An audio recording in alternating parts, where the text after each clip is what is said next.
damaging. Forget levelling up. Nordia, an unemployed single mother from Croydon, says she feels hard up. Already in debt, her fuel bills are about to be colossal. I'm anxious, to be honest. I'm just in dismay to really think that we're living in a first world country and people are struggling to keep food on the table of the choice of having to pay a huge electricity bill. Yeah, it's very sad. You can't be in the cold and then come into your house and you're still freezing cold. It's unacceptable. The energy price cap spike means those difficult household choices are about to get even tougher. So what is the price cap? It limits the maximum amount providers can charge per unit. Today, energy regulator Ofgem said the cap will increase by 54% because of soaring wholesale gas prices. What does that mean? Well, currently the annual bill for a household which uses the typical amount of gas and electricity is just under £1,300 a year. After April, it will now rise to around just under £2,000 a year. That is a rise of nearly £700 annually for those on a standard tariff. It's even worse, a £708 increase if you're one of the 4.5 million people on prepayment meters. But the Chancellor claims to have a solution to soften the blow. Council tax cuts and state-backed loans. He says his support measures will halve the price rise this year for those most in need. This year, all domestic electricity customers will receive an upfront discount on their bills worth £200. Energy suppliers will apply the discount on people's bills from October, with the government meeting the cost in full. That discount will automatically be repaid from people's bills in equal £40 instalments over the next 5 years. The party opposite used to talk about the nation's credit card. Well, today, Mr. Speaker, we've seen the Chancellor force British households to load up their credit cards. By lending billions of pounds to energy companies, the Chancellor is gambling that prices are going to fall.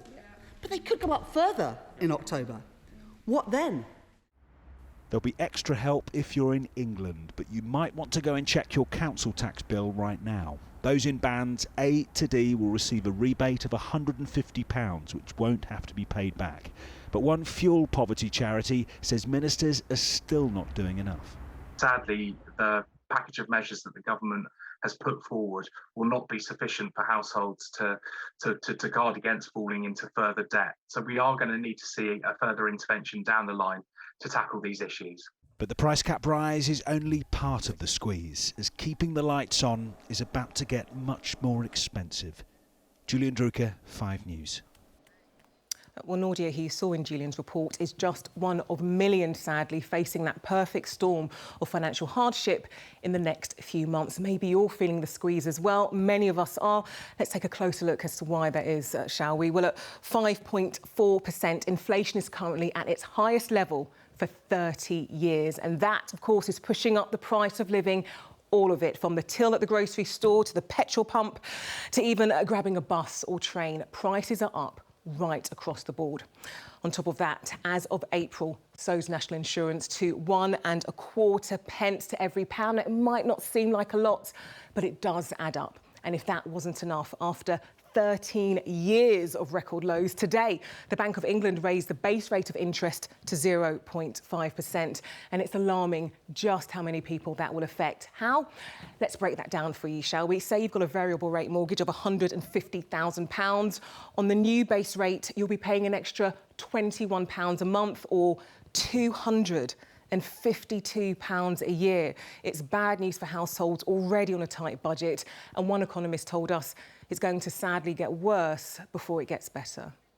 In the short term, it's clearly bad news. When given everything else that's going on, so there's higher inflation, but also tax increases, and some people facing benefit cuts as well. So this is clearly going to be a very difficult time. But I think the Bank of England has taken the view that it's better to act a little bit now rather than have to do a lot more later if inflation runs out of control and remains high. So this is sort of an investment in the longer term, but I'm afraid that's not much consolation for people suffering now.